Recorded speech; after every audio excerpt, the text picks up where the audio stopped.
रूप की रानी। बहुत समय पहले की बात है। दूर एक राज्य था, नाम था सौंदरपुर।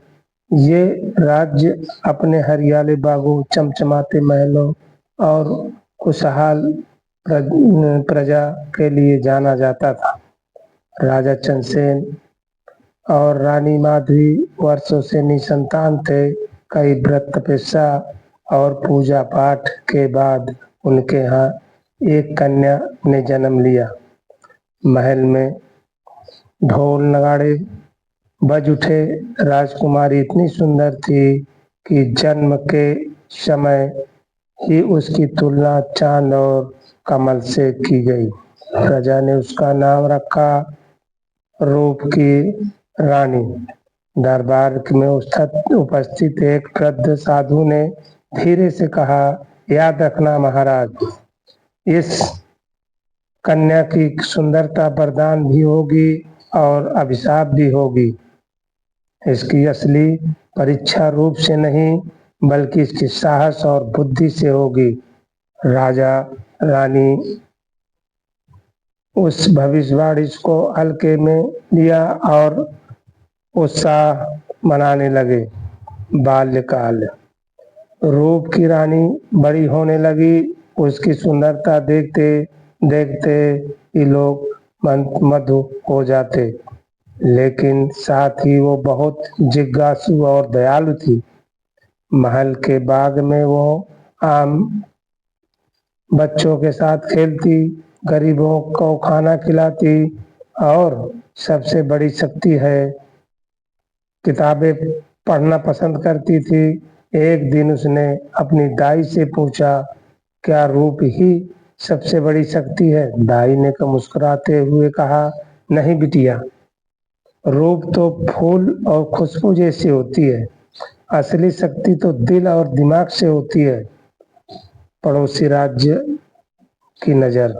सौंदरपुर के पड़ोसी राज्य का राजा वीरेंद्र कर और महत्वाकांक्षी था। जब उसने सुना कि रूप की रानी की सुंदरता अतुलनीय है, तो उसने मन में ही लालच जाग उठी।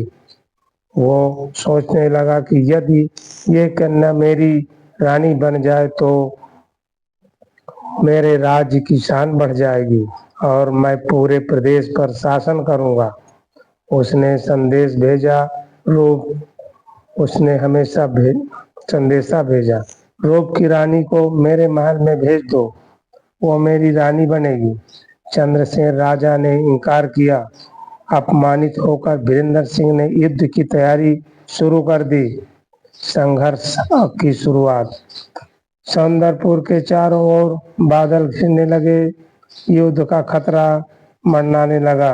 राज दरबार में सब डरे हुए थे, लेकिन रूप की रानी ने साहस से कहा, पिताश्री, केवल रूप पर गर्व करने से काम राज नहीं बचेगा।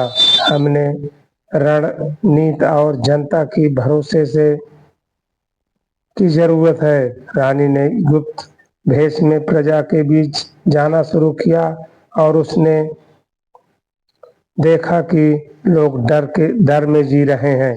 उसने उन्हें समझाया, हिम्मत दिलाई और कहा, राज तभी बचेगा जब हम सब एकजुट रहेंगे। नया साथी। जनता के बीच रहते हुए रानी की मुलाकात हुई एक बहादुर युवक अर्जुन से। वो साधारण किसान का बेटा था, लेकिन बहन बहुत बुद्धिमान और निडर। अर्जुन ने रानी की असली पहचान नहीं जानी।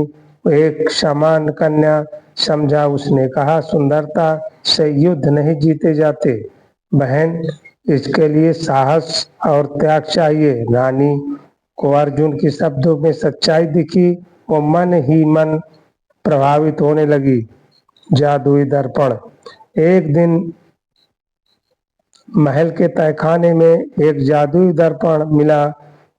उसने उसकी छवि देखी, लेकिन साथ ही भविष्य की झलक थी।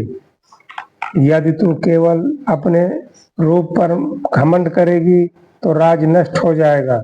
यदि तू त्याग और साहस चुनेगी तो अमर हो जाएगी।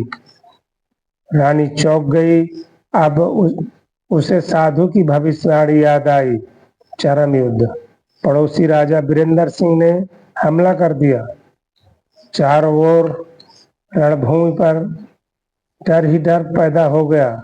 चेहरे पर बज उठा। रूप की रानी कवच धारण किया और उसने अपने चेहरे पर पर्दा डालकर युद्ध भूमि पर उतर गई।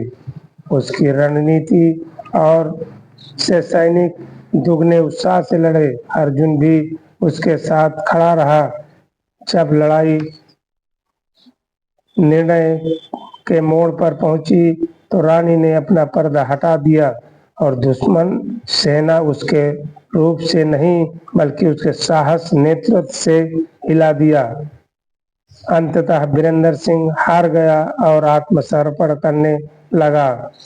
तो हमको इस कहानी से ये सीख मिलती है कि सुंदरता रूप नहीं है, क्योंकि साहस और वीरता और बुद्धि